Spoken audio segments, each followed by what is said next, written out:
Last time on Dice Funk. The barrier has been up for 50 years, and the population is about 50.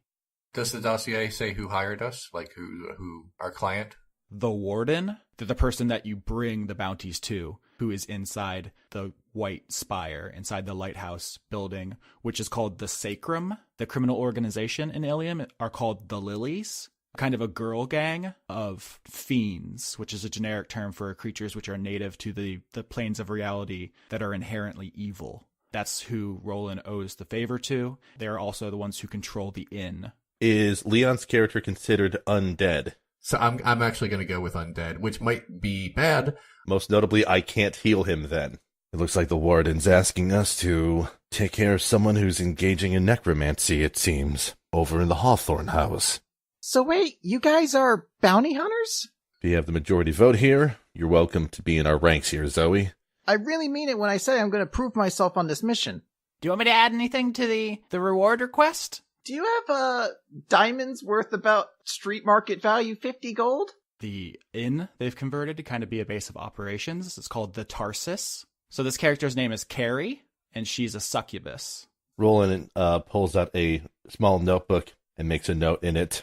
Bumbershoot just made the list. This amplifies my telepathy. All you have to do is open the line and say the password.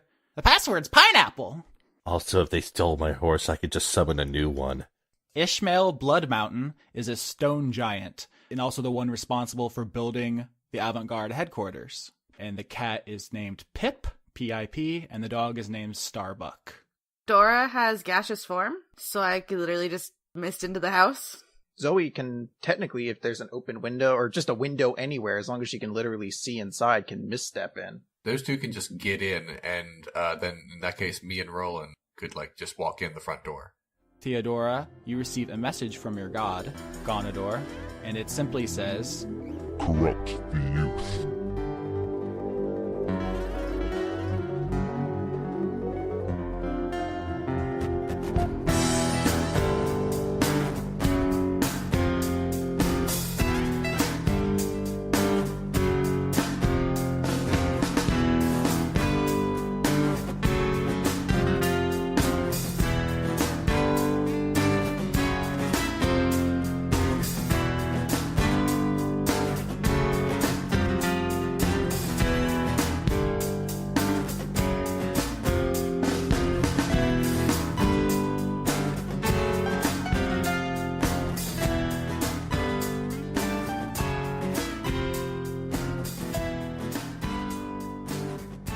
I think I've decided, Austin, I'm not going to be playing Zoe anymore. I've come up with a different character I might go with. His name's Dr. Coconuts. He is a robot dog. Yeah. And he's not actually like a dog. He's actually a collection of different dog souls kind of bound together within one mortal body. Mm-hmm. Kind of like Legion from Mass Effect, but actually more accurately like Ermac from the Mortal Kombat franchise, in that I throw my dog souls out with crazy ninja powers. Or Legion from the Bible. Catholic school has burned me. I can't reference that. Why is that your first Legion? Because Mass Effect is my Bible, Austin. All right? I mean, it even has the disappointing chapters that are no longer canon already. So, I mean, Mass Effect might as well be the Bible. So... Is Andromeda the Book of Mormon? It's okay. Nope, can't do this. No, like more topical jokes, right? No. When someone's listening to this archive in 2 years, but I heard about this show. It's on its 8th season. It must be pretty good. I'm gonna go back and listen to it. It's just front loading the blasphemy, huh? Yeah. Hey! You're talking to the person who is currently scoring the movie Jesus Bro, which is coming out on Good Friday. So, I mean, might as well. The spirit of blasphemy is here, right? Speaking of the spirit of blasphemy, why don't we introduce ourselves for maybe the last time? Because at this point, if you haven't figured it out, you maybe should go back and listen to the first couple episodes, because you really got to get the voices matched to the characters to understand what we're doing here. But I'm Austin Yorski. I'm the Dungeon Master, which means I'm going to be playing all of the giants and lady gangsters that inhabit this world but aren't the main characters. The thing I do, which actually probably has the widest reach, is I'm the editor of Jim Sterling and Conrad Zimmerman's podcast, Fish Shark Marketing. But I do a bunch of other stuff too. That's me. I'm joined by Leon. You want to go? Yep, I'm Leon Thomas. I do a show on the internet called Renegade Cut. Critics call it a show on the internet. I am playing a character named Bumbershoot von Victrola. He is a very old vampire, and he's super fancy. I'm Lauren Morgan. I'm not really famous, but I work for the Florida Department of Revenue, if anyone's interested in that. Lauren's coming to take mine and Skitch's money. That's right. Ha ha ha ha ha. Skitch, who are you? What do you do? My name is Michael Schiciano. Among other things, I'm currently composing the score for the upcoming Walkaway Entertainment feature-length film Jesus Bro, starring, among others, Brad Jones, also known as the Cinema Snob, which is set to premiere on Good Friday. Lauren, did you mention what character you play? Oh, I didn't, did I? That's funny. I mean, I'm the only girl, That's sexist. like, voice, so I feel... whatever. Anyways, I play Dora the Dixie. Everyone knows, it's fine. Okay. And I'm playing the half-elf, just this year, Rolen Hawklight. And that's everybody. I guess we could start. Yep. Yep. Goodbye, everybody. I'm Chris Larios. I do a podcast on the internet that's about talking Japanese comic books and other such nonsense. And I'm playing a little girl whose name is Zoey. Who, once again, we have to remind everyone is actually 19. Yes. In the mind space. So There seems to be confusion about what that actually entails. I guess because the science behind it is difficult to comprehend, which is actually pretty obvious because it doesn't exist. There is no science to this. It's magic that conjures this. So That's right. It's not just magic, it's wild magic. it's the sexiest magic. It is true. All right. So where we are in this story that we're telling together collaboratively is that it is the morning of your guys' first mission of the campaign. You are all set to go off to a party at Hawthorne House, a spooky mansion where you will infiltrate, mingle, and eventually kidnap the master of the house, a necromancer, presumably also named Hawthorne. You have 2 invitations, but you basically have a plan, but we'll see how well that goes. Is there anything you guys do on the morning before the party? I think I mentioned with you earlier that I wanted to just briefly amend what I was asking Winnie, or what Zoe was asking for Winnie. Mm-hmm. Okay, yeah. She's just going to ask for a desk, essentially, for a room, and like a cork board, like one of the ones that you'd like a bulletin board kind of thing. I think there's a opening scene of you guys waking up and getting breakfast and you wandering down all bleary-eyed and yawning and being like, Winnie, can I get some stuff? And he's, Winifred's got mountains of paperwork. Basically, the whole first floor of the Avant Guards headquarters is like Winnie's space, and it's like half office, half library research place, because when you guys are off doing other stuff, he's not just staring at the wall, he's trying to find new information to send to you guys. So there's like a lot of stuff going on down here, and it's a lot of paperwork and a lot of clutter, but it makes sense to him. And so you ask for some like personal stuff to decorate your room, and he's jotting it down with some tentacles while shifting some other things around in his workspace. And he says that's no problem. If you guys need anything else, just let him know. He's here to help. He's such a good, industrious boy.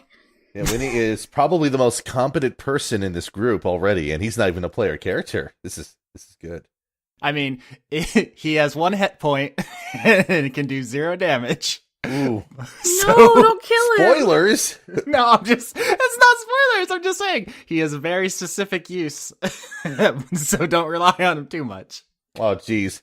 Now I know what the beginning of the 3rd act of this campaign is going to be. Oh, I have none of that planned out. If you haven't listened to this show before, there's very little planning because I like to give the players a lot of space to kind of explore. So I have like a list of locations and a list of characters and a kind of a vague idea of what the bounties are going to be. But besides that, a lot of this is all improv.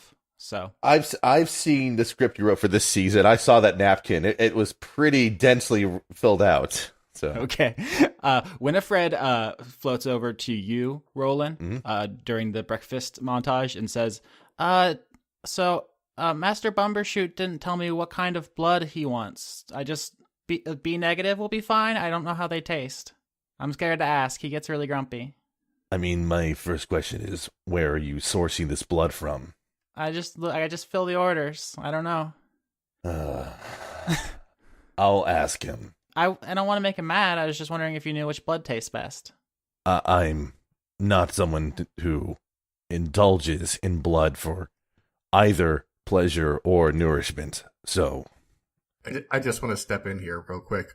This comes to me as a surprise. It's your cover because you have to get blood somewhere, and Roland doesn't know that you drain people, and if he did, he would probably stab you to death. Okay, so Winifred is covering for me.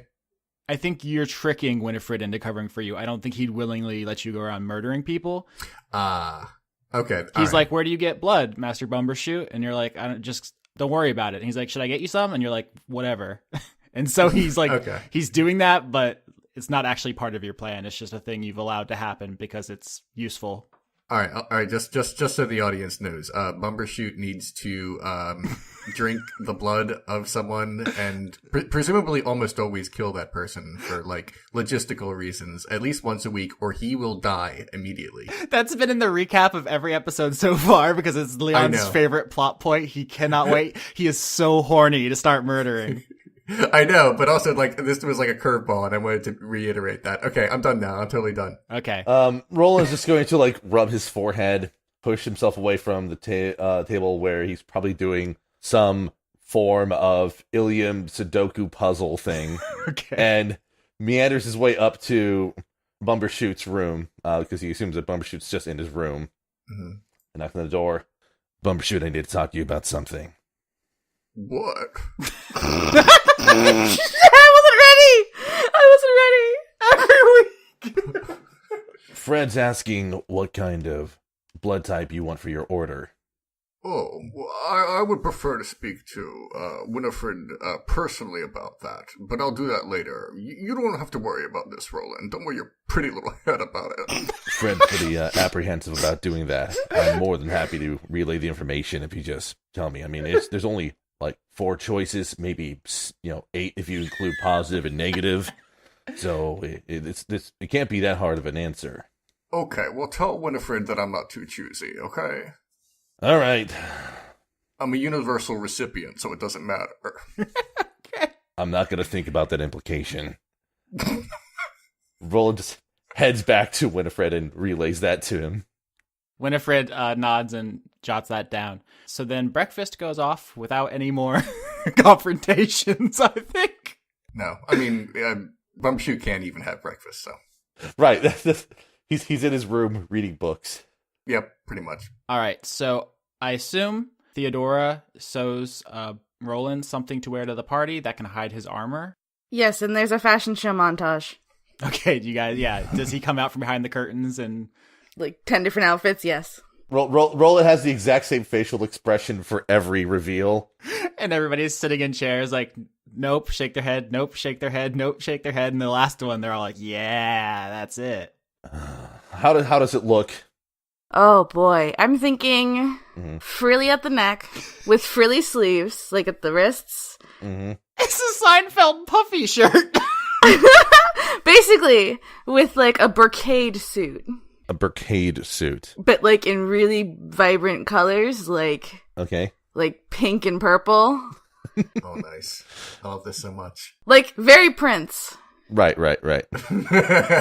Please, Fat Art.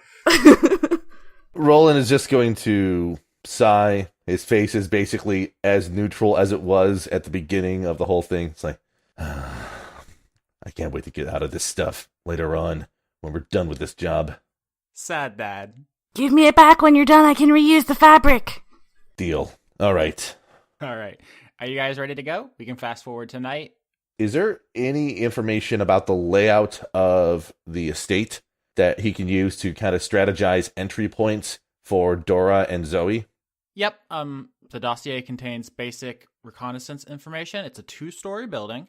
There's a main front entrance and there's a back servants entrance. There are several windows on the bottom floor and 1 window on the top, and none of them have ever been spotted open. Mm-hmm.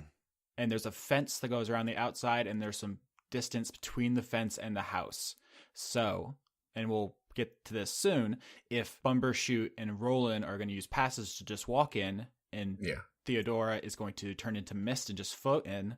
That really only leaves Zoey, who either has to teleport through the fence and then into the building using 2 spells, or climb the fence and then teleport into the building using 1 spell. But climbing the fence will possibly draw attention, and there's of course always the trade-off of her wild magic, and I have a table ready whenever she casts a spell. So someone's thirsty for some wild magic here.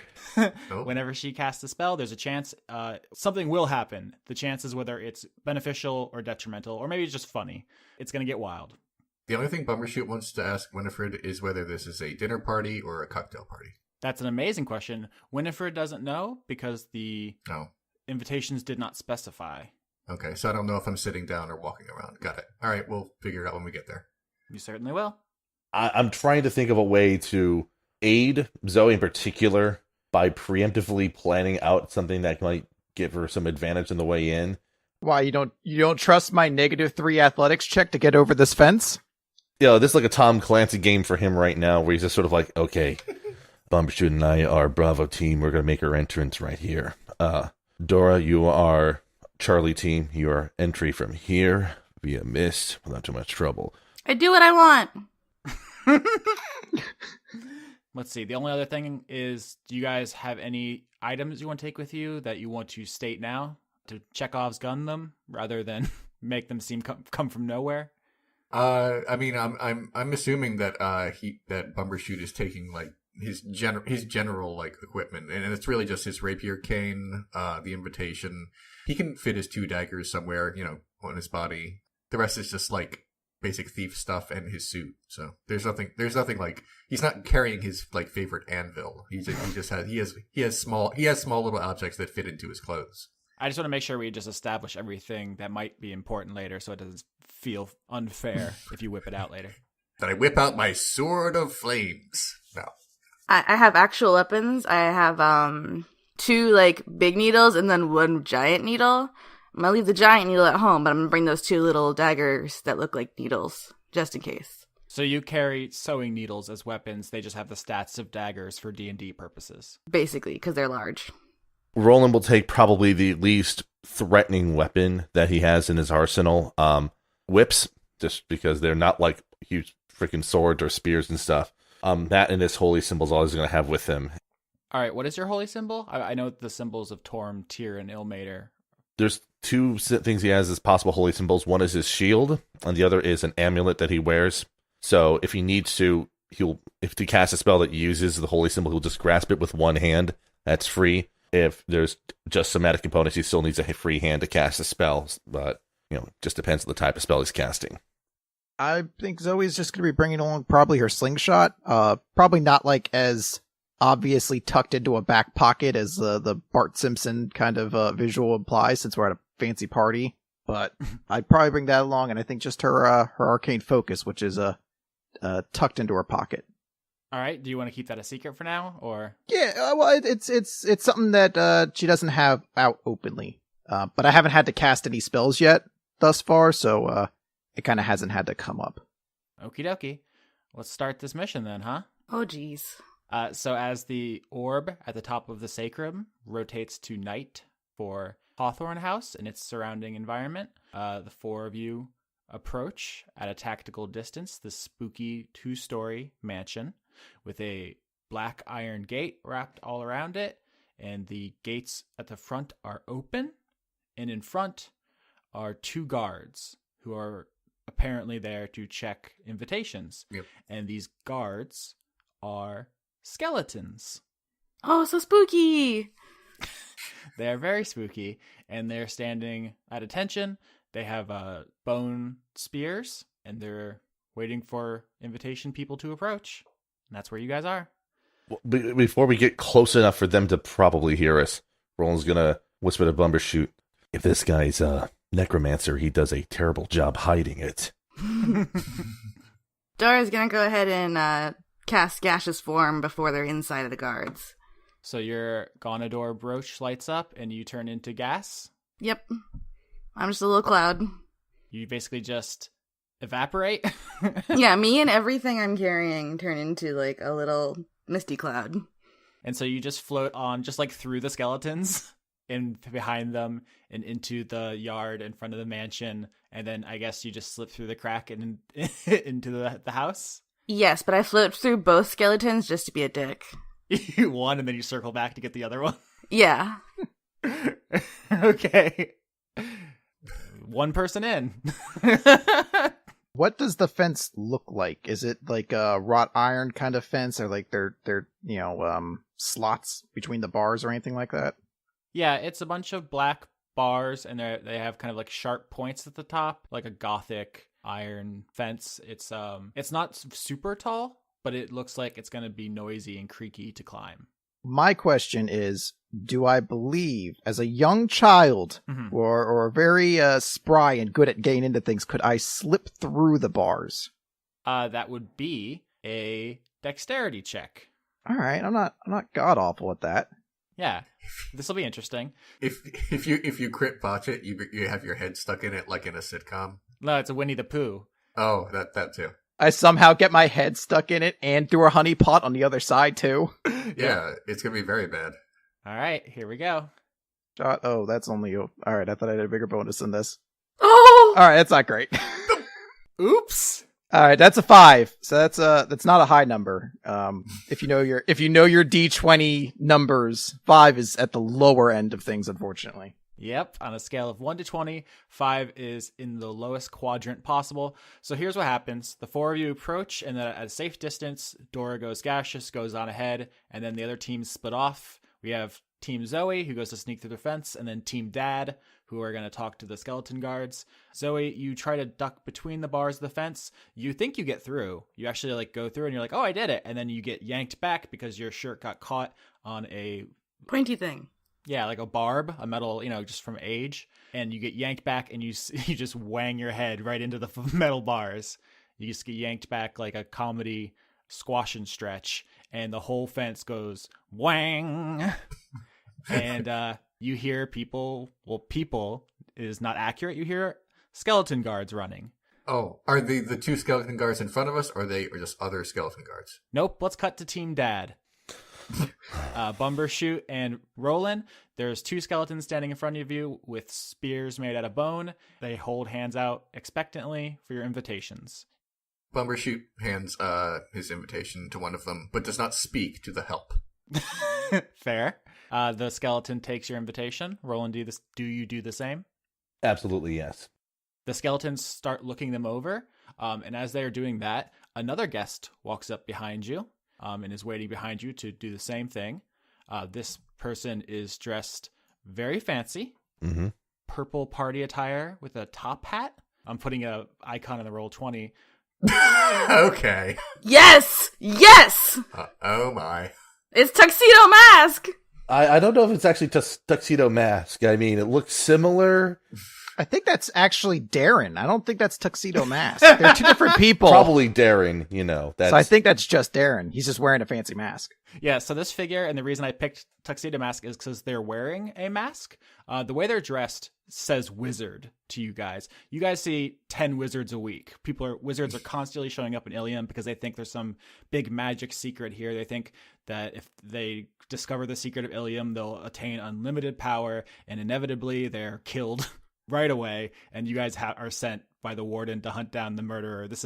You guys are so tired of wizards. It's like a whole thing. And this guy's outfit screams wizard, especially because he's wearing what appears to be a magic mask. And this isn't like some sacred artifact or anything. This is like a eyes wide shut party mask that rich people wear, and it's enchanted so that even though it's like a small domino mask, it casts an enchantment over the whole face, obscuring its features, so you can go to your raucous sex party anonymously. Okay. But so that he's very fancy and he's wearing a magic mask, so that you see like the outline of the mask around his face, but you can't really get a handle on what the rest of him looks like. Does that make sense? Mm-hmm. I would like to do perception to get a better look at this dude's masked face. 9.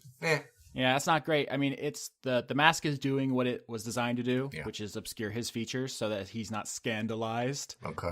So you don't really get much, but you get the sense that this is a young person, like in their 20s. He just has like a strong jawline, and just like he seems pretty young and fit. He seems like he's carrying himself with the confidence of someone who's done this kind of party before. and he pulls out his invitation, and he's waiting behind you guys as the skeletons finish looking over your invitations, hand them back, and wave you in. Okay. All right. Oh, I am definitely going in. Yeah, Roland just sort of goes on in, following Bumbershoot. You guys walk past the skeletons and start crossing the yard to Hawthorne House, when from far enough distance where you can't see the source, but you can just hear the faint sound of something slamming into the iron fence. Do you guys go into the house? Bumbershoot probably figures out what that sound was, but he's on Team Bravo, so, it's not his problem. Okay. Roland generally acts like someone who imposes himself as an authority figure even when he doesn't actually have authority, so he's going to investigate the sound. We're splitting up even more. Yeah. So to be clear, Bumbershoot's going in the house, Yep. and Roland is going to go to try to save Zoey. Roland, are you going to roll stealth in your heavy armor, or are you just going to walk like you belong there? I mean, If you just walk over there, like with a clipboard, everyone will think you're important and official. if I was to roll stealth, I'd have disadvantage on it anyway. That's the thing. It's not good. This is not a great situation for Roland. I mean, he's not sneaking up. He's just a party guest who's just is curious about something going on. So back with Zoey, you bang your head on this fence, and you fall on your butt, and you see two skeletons with bone spears running up.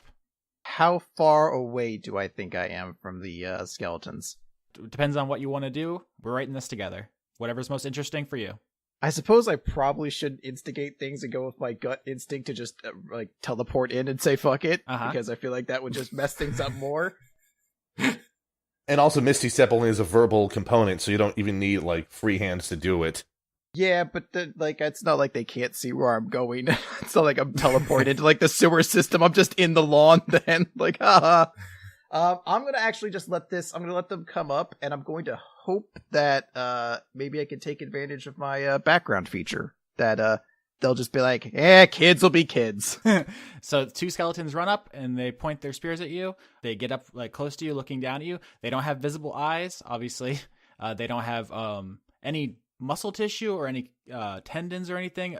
They're a fantasy skeleton which is held together by magic, so they don't really obey a lot of the physicality that you think they should, being skeletons. But they don't seem to be able to talk. That seems to be where the line is. So they kind of thrust their spears at you just as if to say, shoo, shoo. They're trying to shoo you back through the fence at spear point. I dropped my frisbee in there. The two skeletons look at each other and then look back to you, and they shrug, and then they continue gesturing away. Go back, go back. But it's right over there. It's just gonna point off in a direction towards the building. Okay, so you're continuing to push your case with these skeletons, at which point, Roland, you see this confrontation, two skeletons trying to get a girl on the ground to go back through the fence. Roland just sort of walks up a bit. He doesn't really hide his presence to the skeletons. Does he get their attention by him approaching? Yeah, you're in heavy armor, so unless you were trying to sneak, they noticed you right away, and they turn, and then they they are startled a little bit, so they put their spears out in a menacing stance. Roland just sort of raises a hand and says, please, gentle bones. This is not an appropriate course of action here. She's just a little girl here. And it probably wouldn't be a good look for Mr. Hawthorne for news to get out about a young child being accosted by his own guards. Persuasion? Sure. 13. They lower their spears a little bit, and one of the skeletons holds out his hand, and with the other hand makes a rectangle motion with a finger, and then holds out a hand. The invitation? Yeah. Roland just takes out the invitation and presents it to the guard. All right, the skeleton looks over your invitation, hands it back, turns to Zoey, and does the same thing. Rectangle, hand. My frisbee's right over there. If I could just go get it. The skeleton puts its foot against your face gently and just starts pushing you back through the bars. All right. Oh. It's doing it gingerly. It doesn't want to hurt you. It was ordered to keep people without invitations out, and it is magically compelled to do so. Is anybody else picturing this skeletons like Sans from Undertale? No. Oh, no, not Sans. Papyrus. Papyrus, come on, let's be serious here. Yeah, no, I got them backwards. Well, I do have an icon for this character. Is it fucking Papyrus? Yes. Oh my. Oh my god, it is! I forgot I had one. You do what you do, Skitch, because if you don't have something, I'm about to do something that could be very detrimental to everything that we're trying to do here. Oh, please do it. No. Listen. Gentlebones, you two guards, moment of your time here. The skeleton finishes pushing Zoe through to the other side before it turns to listen to you. So she's now on the other side of the fence. And then they turn and look at you. She's under my care right now, and there's no way we can have someone keep an eye on her back at home. And obviously she seems very interested in being here for the party, and I don't know if it's necessarily safe for a young child to be elsewhere in Ilium. Roll persuasion with disadvantage, because you've already failed one to convince them, and they are not complex thinking creatures. They kind of have orders, so. 10.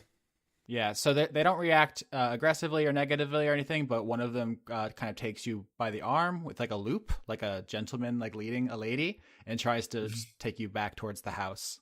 And the other one stays behind and just kind of looks at Zoe, waiting for her to leave. From where I am, can I see if there's an open window anywhere facing like the yard where I am? Not, and I don't mean open like physically open, but that I can see through to the other side, more or less. Yeah, there's a window. You can see it's closed, but you can see like the vague silhouette shapes of a party going on through it on the first floor. Okay. So I apologize in advance if this already starts fucking things up. Oh, it's going to be so choice. I'm still a cloud of mist. That's good. Yeah. I'm going to cast a spell. Uh-huh. Yes, fuck everything up, please. I'm going to cast Gust, and I want to knock that skeleton's head off. Well, here we go, folks. First of all, the skeleton has to do a save. What is the save? I believe it is a strength saving throw. I can confirm here in just a moment. All right, what is your spell save DC, the number that I have to hit to not be gusted? 15. All right, here we go. Yes. 11. All right, so you didn't really specify how far Rolen and the other skeleton got away before you did, how far away they got before you did this. Do you wait until they're out of, like, range? I think she's waiting till they're out of range. She's basically, I think, trying to hope that the other skeleton would get bored and stop looking. But once Roland's not immediately nearby and he's like kind of in the house and the skeleton isn't turning his attention away, she's like, all right, enough of this nonsense. And she like blasts its face off essentially, like in hopes that he'll comedically go about trying to retrieve it. So I failed the DC, which means the skeleton blows up. Just immediately is reduced to his constituent pieces and is spread across the yard. Rolen is being led away by the skeleton, and you don't really know this is happening, so you can still role play how you want to react to being led away from this. But now we get our first wild magic roll of the season. So roll a d20, and we will see what happens. I have my little sheet up here, and everyone hold on to your butts. I usually am. Only a D20? Geez, that's a small table there. I'm going to be, every time he gets one, I'm going to replace the effect on the table. So if he rolls the same one twice, you won't get the same thing. It's going to be a whole thing. 9. What is 9? Yeah, the numbers don't correspond to like the goodness. So it's not like higher is better or anything. I literally just brainstormed and put them out here. So number 9 is summon an elemental, which is fun because you used a wind spell. So you blast him with a column of wind, and instead of dissipating as it blows the skeleton apart, it retains its shape, and now there is like a hurricane man in the middle of the shield. There's a man made of wind who, instead of legs, has like a twirling tail of a storm at the bottom of his figure, and now it just starts stalking the yard. I couldn't have made a more simple process more complicated.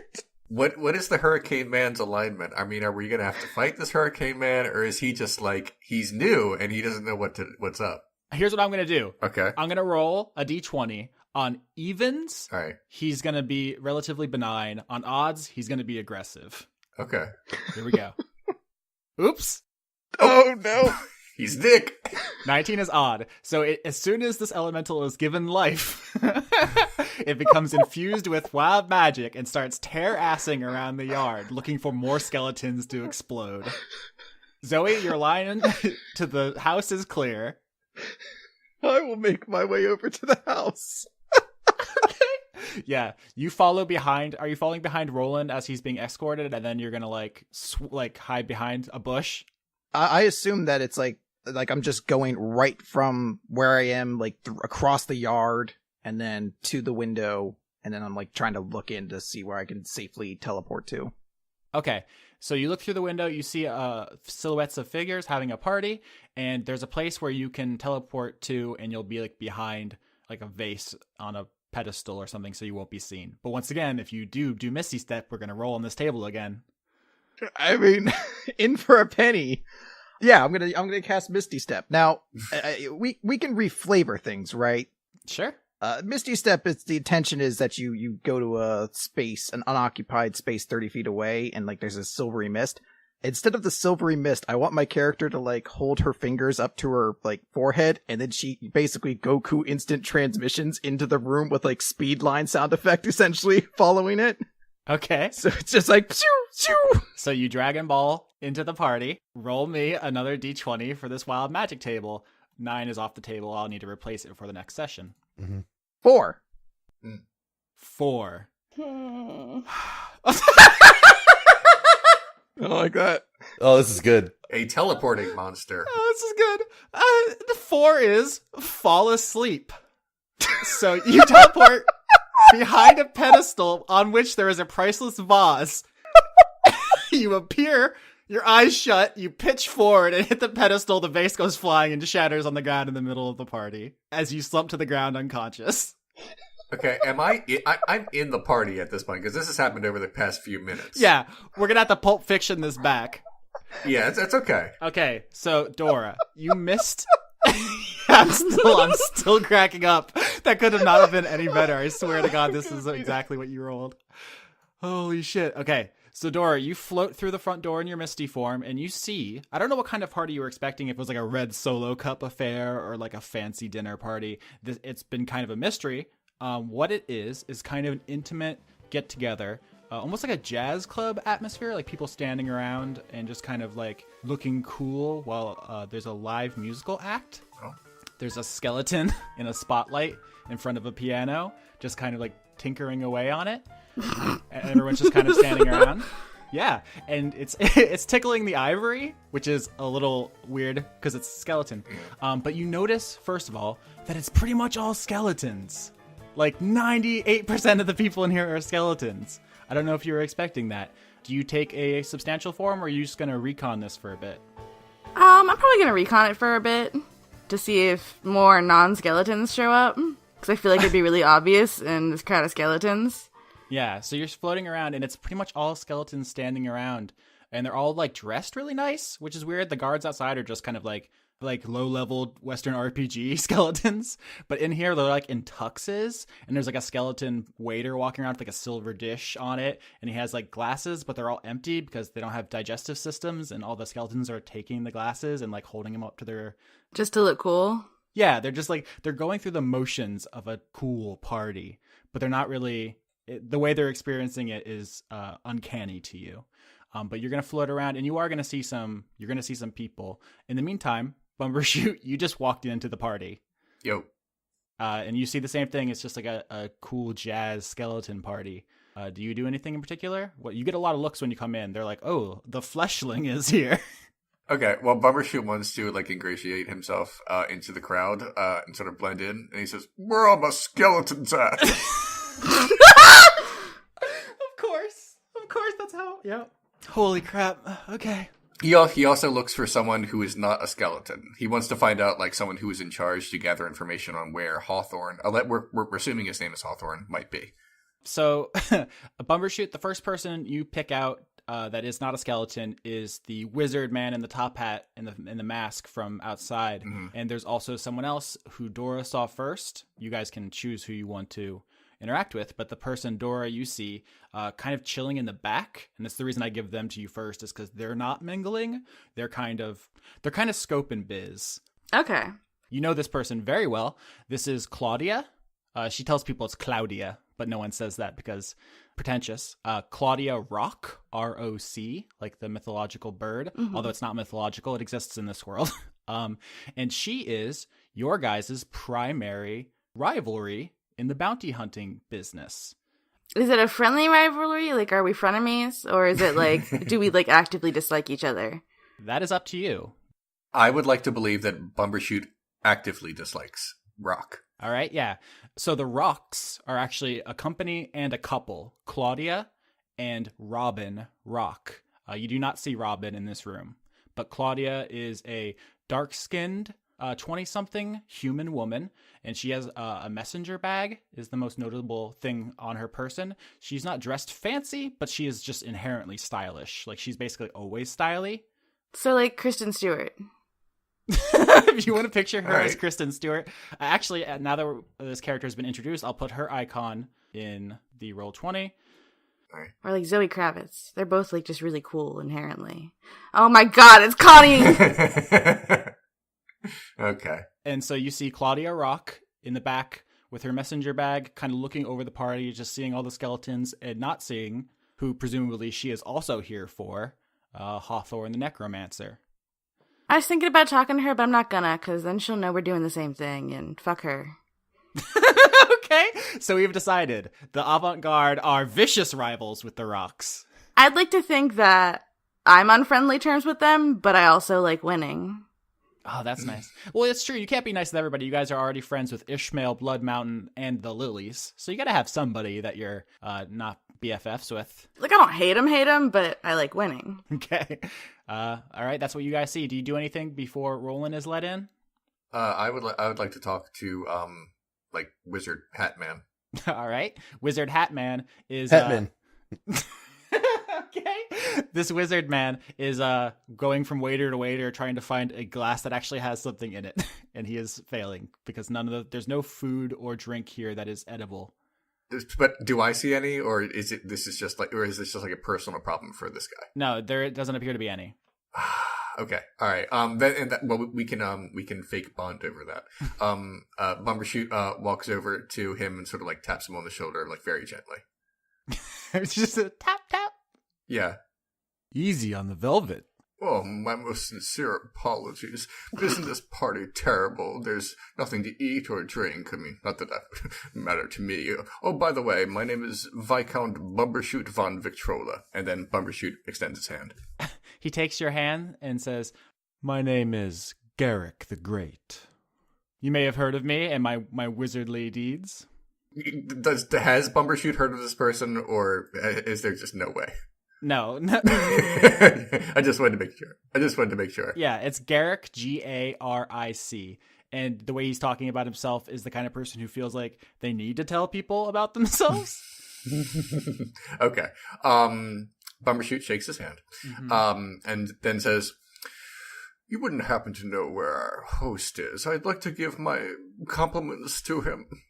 No, I'm just trying to find some hors d'oeuvres. If the host has any sense, they're probably hiding in shame from this spread. But Bumbershoot tries to like bond with him like in a really snobby way. He's like, "Oh, it's the worst." I've seen classier shindigs and akamoros. Okay, all right. Bumbershoot takes a little bit of offense to that, but like tries to hide it. Why does Bumbershoot take offense to that? Oh, because he was born in Akamoros over 100 years ago. Okay, Austin, the GM, did not know that. It literally says that in the thing I sent you. I forgot. I thought you were from Pennsylvania originally. Oh, is it you who are forgetting backstories now? Okay. You got me. Okay, that's cool. All right, neat. The worm has turned. No, it's fine. All right, cool. That's a cool thing. This guy insulted your homeland unknowingly. Nice. Good. Bumbershoot says, he thinks, this guy's on the list now. Okay, there's a lot of lists. Okay, so, Bumbershoot decides not to kill him. at this moment because there are a lot of skeletons watching. Uh-huh. But he has gotten all the information he needs out of this person and then says, "Excuse me, I have to go find my friends." Good luck. He's done with this person. At this time, Rolen Hawklight, you are led in by the arm by a skeleton guard, and now you are in the skeleton party. Like Roland just sort of rubs his arm after the guard listens and goes like, "I appreciate the escorting, but after that I might have some of your bones to pick with your boss after this whole thing." Ooh. He's never heard that one before. He then just rolls shoulder and just surveys the party, and then like his paladin set is just sort of like Blair Oz, like, "Why are there so many skeletons here?" Does Bumbershoot notice Roland walk in? Yes. Yeah, he's in heavy armor, so... Oh, yeah. Yeah, okay, good point. I think he's the tallest person in the party, and... He's wearing a prince suit over heavy armor. I forgot about okay. the prince suit. In that case, Bumbershoot walks over to Roland, and once nobody is in earshot, he says, "Okay, this is what I've learned so far. Garrick's an asshole. But I don't know where Hawthorne is. What was going on outside? I heard a bang." Before Roland can answer, Zoey teleports into the party and smashes a vase as she lands unconscious on the floor. Bumbershoot says, "I'm not with her." Nice. That's literally all he does. He's distancing himself from this incident. I know. Whew. Is there a staircase that I can see that goes upstairs? Because we're doing this in an audio format, I haven't drawn a map. Yeah. But here's what you need to know. There's the room you guys are in, the main party room, and then you're going to need to do some more exploring if you want to find other parts of this house. There is not a staircase in here, but you can pretty easily find one. Okay, well, that's what Bumbershoot is going to do. In fact, he's going to use, like, this distraction. I'm assuming some people are going to notice this, to just sort of, like, slip away and start looking for a way upstairs. Yeah, you definitely do that. Okay. Bumbershoot goes to find the staircase in the distraction of Zoey in her dramatic entrance, which a lot of skeletons do turn and look, but they're not... This isn't, like, a needle scratch party ends kind of thing for them. They're just like, the fleshlings are here. If they are not like reacting in a notably like hostile fashion towards Zoey, Roland's going to wait until like they get distracted with their glasses full of air and music, and then he's going to approach the sleeping half-elf and try to nudge her awake. Okay. Yeah, so they do pay attention to her for a while. She's interesting. It's like a cool opening act thing. They're like, ooh, entertainment. But eventually they do kind of get bored and go back to going through the motions of a party, and you can walk over and you can kind of wake her up without a roll, because the sleep I put her in is not permanent or like magically deep. It's just the feedback from the wild magic just knocked her unconscious. Yep. Yeah, I imagine she kind of wakes up with like "I made it." Well, you certainly crashed the party, all right. But no one seems to be paying that much attention to you, Zoey. Here, let's get you up. He just sort of picks her up like easily, just sets her on her feet. Theodora, you notice you're just misting around, just kind of scoping everything. You notice that when Zoey came through the window and created that distraction, Bumbershoot wasn't the only one to slip away. Who else slipped away? Claudia. Following her right now. Let's go. Okay, so you tail Claudia rock. She doesn't know you're there. You're pretty good at this. I assume you've done this gaseous form thing plenty of times. It's a really good prank enabler. Yeah. So you follow her as she goes down a hallway and starts checking on doors. She's like going from door to door, like trying to see if they're unlocked. And so she's doing that. She does not go to the staircase where Bumbershoot goes. And we'll go to him in a second. Is there a door she can't get open? Yeah, all the ones you see her try up until this scene are locked. She does not successfully go into any rooms yet. I would like to go into one of the locked rooms. All right. Because I can pass under the door. Yeah.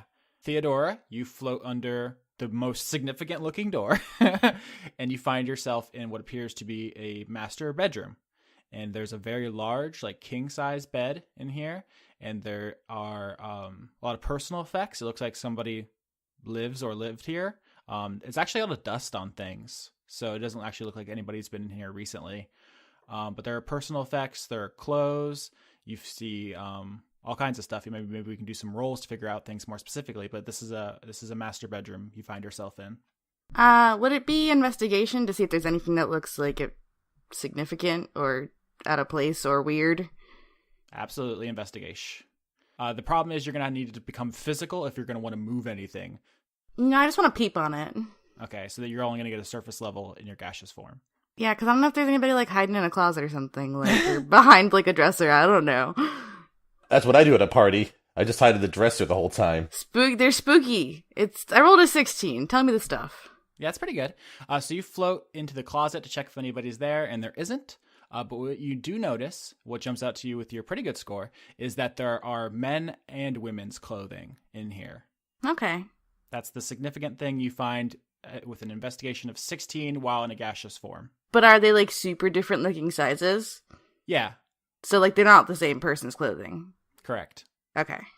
All right, that's what you find in here. Roland, do you have anything you want to do before we go to Bumbershoot and his staircase adventure? He's just going to do his basic casing of things. He's going to... Would it be possible for him to glance around and use investigation to see if anything seems particularly noteworthy about the party in this main area, about the skeletons themselves or otherwise? Yep. Pretty useful skill in your guys' line of work. 21. Nice. All right. So what you notice is there's a lot of dust on everything in here. Mm-hmm. Dora noticed that a little bit in her room, but it doesn't look like people use this room often. And if there's this many skeletons, because there's like 20 skeletons in here and there's more outside, if the skeletons were like living here, you'd think they'd be kicking up a lot more of this dust. And you guys know that the skeletons patrol the outside of the building and stuff, but there's like more in here than you think there should be. There's something weird with that. There's something weird with the fact that they're going through the motions of a party, but not really enjoying themselves in like an authentic way. And that there's very few people who it turns out were actually invited. Right. Like Roland's trying to infer, looks like the invitations are meant to be more permanent than intended. If I were to place my cards right. That would be insight to try to figure out Oh, sure. I got that. Try to figure out motives. That's just a 6 for that one, so probably not. With a 6 and an insight, it's hard to say why you guys have been invited here, but you definitely think there's some kind of significance to the ratio of people to skeletons. And you also think that you got a 21 on your investigation, so I'm trying to give you something very good. Here's what I think is the very good thing, is that you don't think Hawthorne's going to show up. You think that this is for the skeletons. Hawthorne must have a lot of these in his closets, all right. Boom. Oh, come on. Did you work all week on skeleton puns? No, because I didn't know. How could I? I didn't know there were going to be skeletons here. I forgot. These are on the fly, my man. You sprang skeletons on us. Yeah, this is primo. So while you're walking around, you're like looking through stuff. There's the smashed vase on the ground. You look at for a while. You're like, man, this could have really backfired pretty badly. Luckily, nobody is here to hold anybody to account. Yeah. And while you're thinking that, the doors open and someone else walks in. This is a woman that you immediately recognize. She is tall. She has very pale skin. So pale that you can actually see like the ghost of the blue veins beneath her skin. She looks human superficially. You actually don't know what race she is. Do I know if she's either a celestial, fiend, or undead? You assume fiendish because this woman is Lady Nim, Nim, the boss of the Lilies. Oh. I ask because I can know for certain whether she is a celestial, fiend, or undead because of my paladin derived class. Nice. Do you have to spend anything for that, or you just know? I could do up to 5 times per day. So I could just like expend it and know. All right. So do you do that? I'll tell you. Yeah, I'll just do it. Divine sense. She is definitely fiendish. You don't know what kind, but she is a fiend. She is from a plane that is inherently evil. Yep. And so presumably so is she. But you don't know. There's something specific about her that feels creepy and bad. And you know just from reputations, she is not to be messed with. She leads a gang of like all inherently evil, magic resistant shapeshifters. So to add a little bit about that specific feature, I basically, until the end of my next turn, I know the location of any celestial, fiend, or undead within 60 feet, and I know what type they are but I don't know what specific creatures they are. So I know all these skeletons are around me, and I know that that thing's a fiend over there, but that's all I basically know, and that's what that's a nice little paladin flavor thing there. Yeah. It's not clear what kind of fiend, but it's a bad, dangerous one. And yeah, she's wearing a kind of a fancy red cocktail dress, and she has black hair. And like I said, very pale skin. She isn't carrying any obvious weapon, but she walks in and all the skeletons turn and look, and she just stares like ice daggers at them, and they go back to the party. She looks like she has way more authority than she should. She just walks in and she's like, now I own this room. Right. And this is the person that we didn't talk to because, well, yeah, we didn't want to with Carrie, so. Austin, if I may ask, if Zoey runs up to the window and looks out it, is that air elemental still like causing shit in the front lawn? Absolutely. You can go over and you just like put your ear to the window and listen, and you hear just like whoo, as it's just whirring around like a lawnmower blade, just cutting down skeletons and ripping up the yard. There's like dirt and grass flying by the window and stuff. I rolled odds, so it is just a hellion out there, and you assume it's only by the grace of God that Lady Nim did not run into it and they have some kind of epic showdown out there, because that would have been very bad. If only there was a fire and earth elemental that we could see if we could feel it in our bones or something like that, you know? Is this how you're going to be, Skitch? Is this Yeah. is this the kind of life you want to live? If you were going to make me the dad character, I got to get my arsenal of dad jokes in full blast here, okay? So Roland lives the bone life. All right. So Bumbershoot. Yes. You went to find the staircase. I sure did. That was my entire thing. You find a staircase. It leads to the second floor. Nice. From your brief look around, it is the only staircase that you could find, and it is unguarded. Okay. He's going up. Because he doesn't know, he hasn't figured out the thing that Roland has figured out, because he just went off looking for stuff. So he still assumes he's looking for Hawthorne. Yeah. So you start walking up the staircase. You walk up one flight and a landing, and you take a turn, and you start walking up a flight, and there's a landing, you take a turn, and then you do that a couple more times, and then a couple more times, and a couple more times, and this staircase should not be this long. Is it the Winchester house? you don't have enough stars, man. You can't get to Bowser this way, man. Okay. It's just, it seems never ending.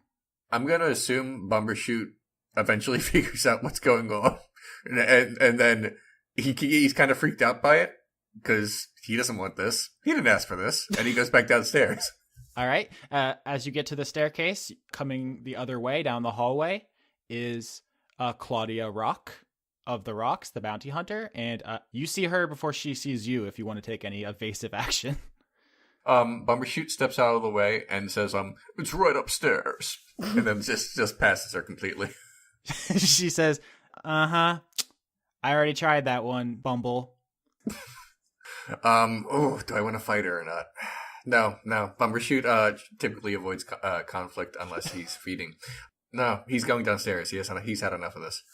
So you guys separate, and she just kind of says over her shoulder, "Good luck," and she rounds a corner and goes looking somewhere else. Dora passes through Bumbleshoot. Okay. Let's be clear. His name is Bumbershoot. Yeah. No one is going to call him that. He's going to be called Bumbles. He's Bumbles. Bundle scoot. Bumble Snoot. Yeah. Well, not only do I pass through him, but I take just like a minute or two to like do it a bunch. Like I go back and forth a lot. Okay. Just because I feel like it would bother him if he knew. Let's be clear. You're not immaterial. You can't go through him. You can go through skeletons because you can go like around their bones and stuff. Oh, I can't go through him? Oh, that's right. And you just like float around his personal space. If he has ruffles, I like fluff them. Okay. Let's just assume he has a little, just so we can have the scene. Yeah. After you're very rude to your friend, is there something else you want to do? I want to go into another locked room. Okay. If there's any that look interesting, anyway. I mean, if there's nothing there, then, you know. So you find another locked door, you go under it, and you see that there is a staircase here down. Ooh, I'm going. So you go down the staircase and into a basement. It is a cellar, which has a bunch of casks of wine and like crates of food and stuff. This is like actually human edible and potable, as opposed to everything up at the party.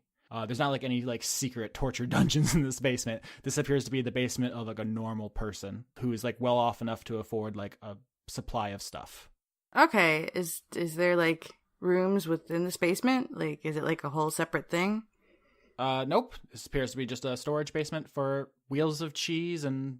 Can I roll investigation to see if there's anything interesting? Doing it. 10. Oh, that's only a 10. 10, you don't find much except that there are, in the dust on the floor, there are skeleton-y footprints. So skeletons come down. But only skeleton-y. Correct. Skeletons come down here. Okay. Is it as dusty as it is upstairs? No. And things look like they've been disturbed? Yeah, skeletons seem to come down here more than they're in the party room. Okay. Float me back up. All right, you're floating around. How long can you stay here? Floating? You mean in a mist? Yes. Yeah, up to 1 hour. Well, I guess this is just Theodora now. Well, I only get 2 spell slots, so I mean, I gotta make them count. Well, you have to remember, those things refresh on a short rest, so... True, and I've got like a million cantrips. Yeah, for listeners, the Warlock class's weird thing is they get their spells back, but they only get a couple spells. And where like wizards and stuff get a ton of spells, but they can only use them once a day. So, anybody else have anything they want to do? Bumbershoot wants to look around to see if there's any expensive silverware. Are you gonna judge them, or are you gonna steal it? Or both? Maybe both, but seriously, awesome. Investigation. Sure. Investigation. I was thinking suspicion there's nothing here but bones to loot.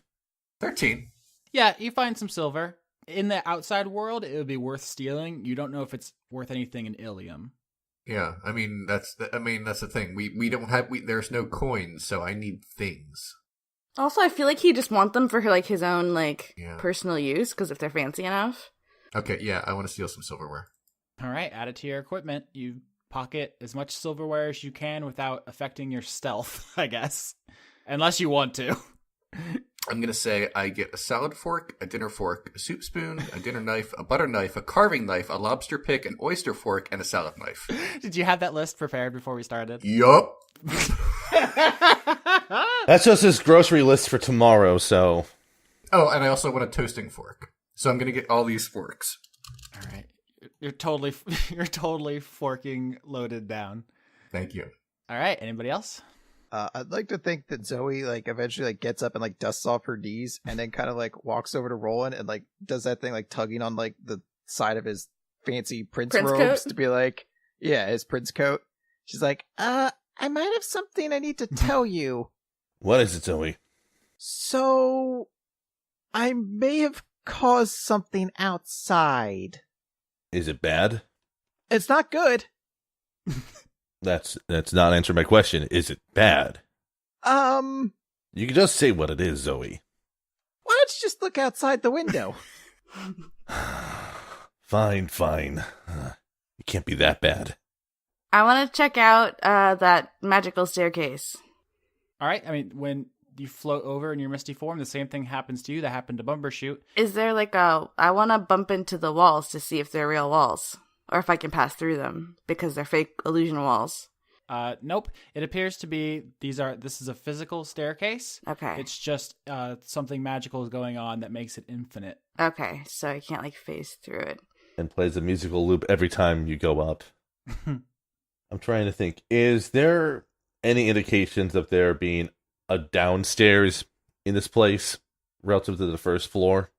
Yeah, I mean, you don't know this, but Theodora found the basement. Mm. So, yes, there is a door that leads to a basement. Okay. There's also a door that leads to a master bedroom, which you also don't know, but you could easily find out. This isn't a labyrinth or anything. You could find out with a quick walk around. The doors are locked, and Theodora was only able to get in because she's gaseous, but she also wasn't able to thoroughly investigate because she wasn't able to move anything.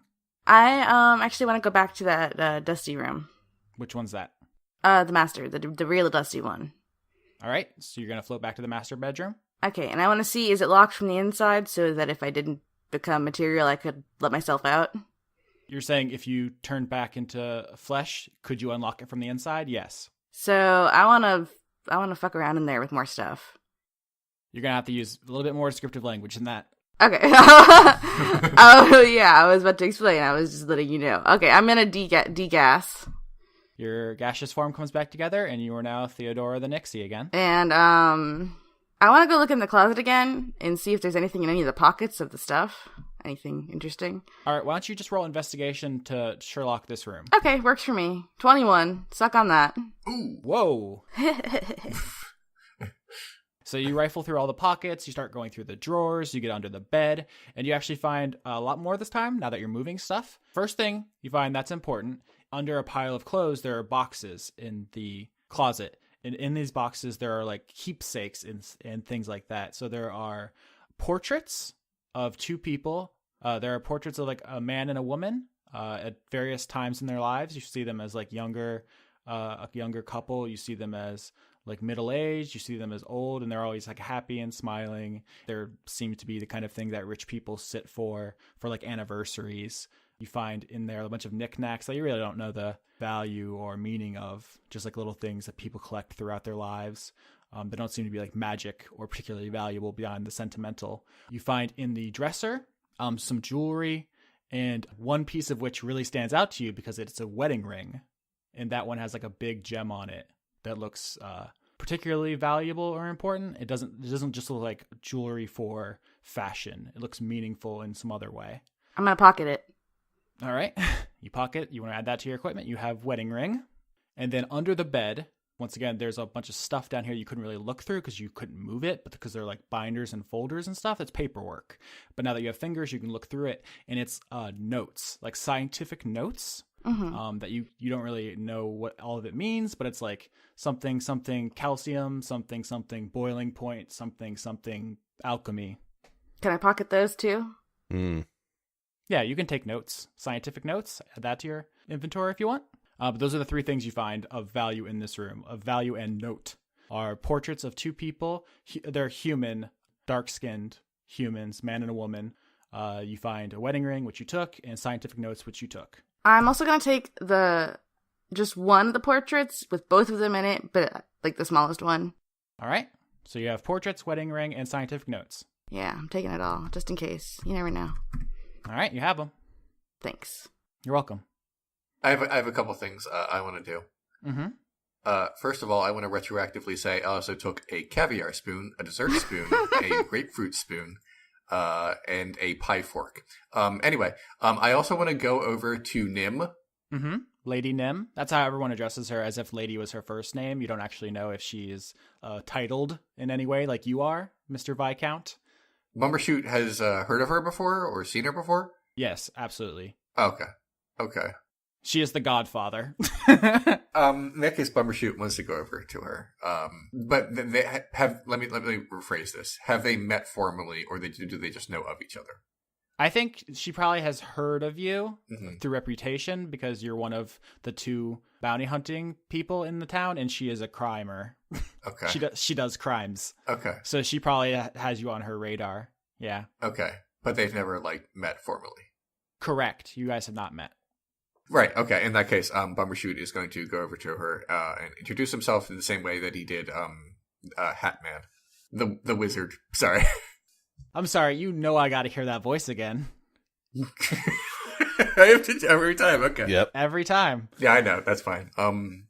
Pardon me. I just wanted to introduce myself. My name is Bumbershoot von Victrola, and he extends his hand.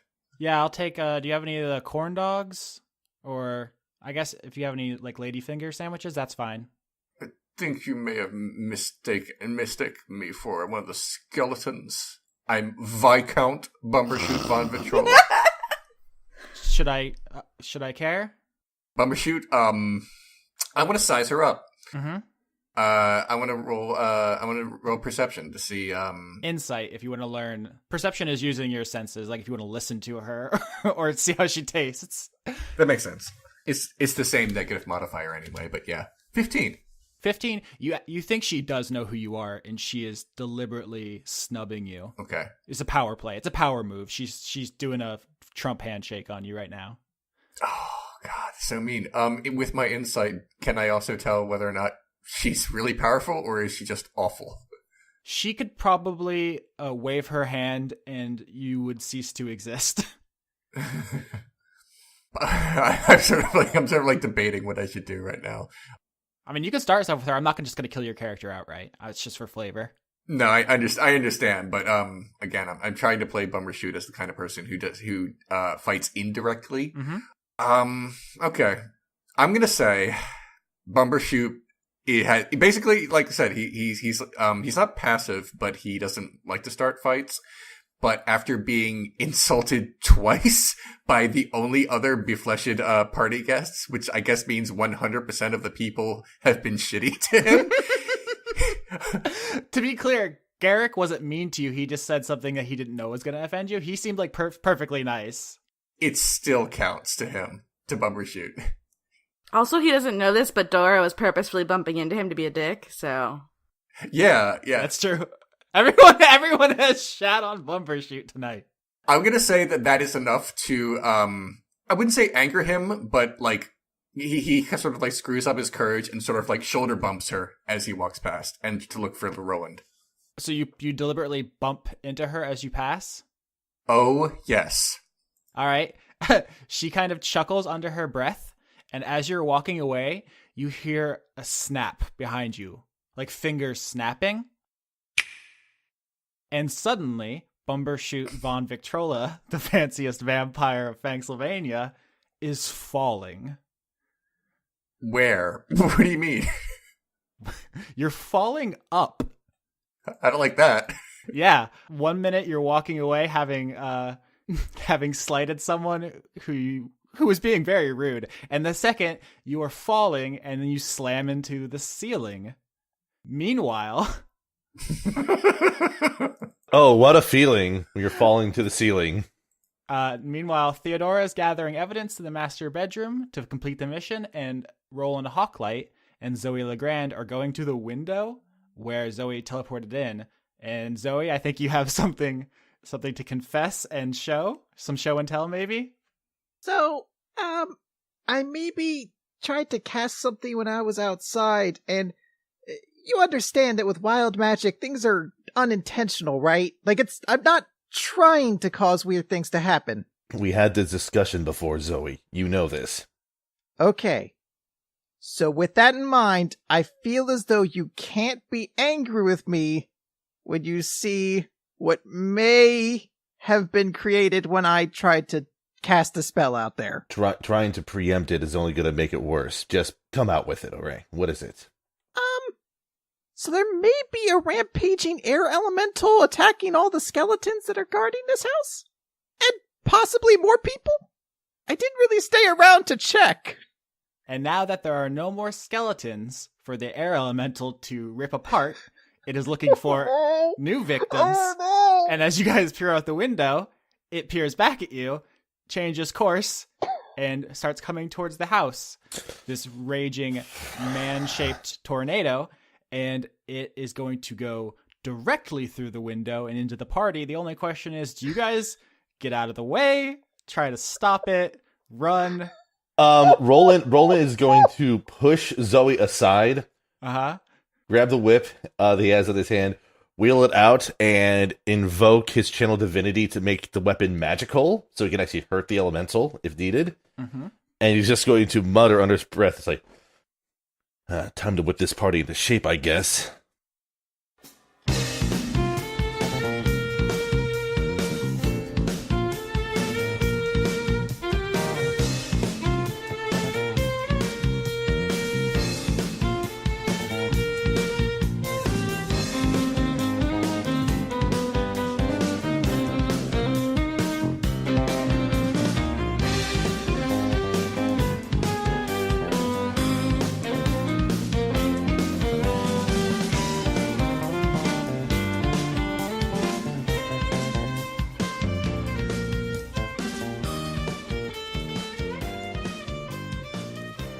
As always, I'd like to thank Overclocked Remix for our music, which includes Acoustic Jam at the Lucifer Alpha, an arrangement of Biohazard from Snatcher, Simply Be Grooved, an arrangement of Simple and Clean from Kingdom Hearts, and In the Beginning There Was Jazz, an arrangement of Beginning from Castlevania.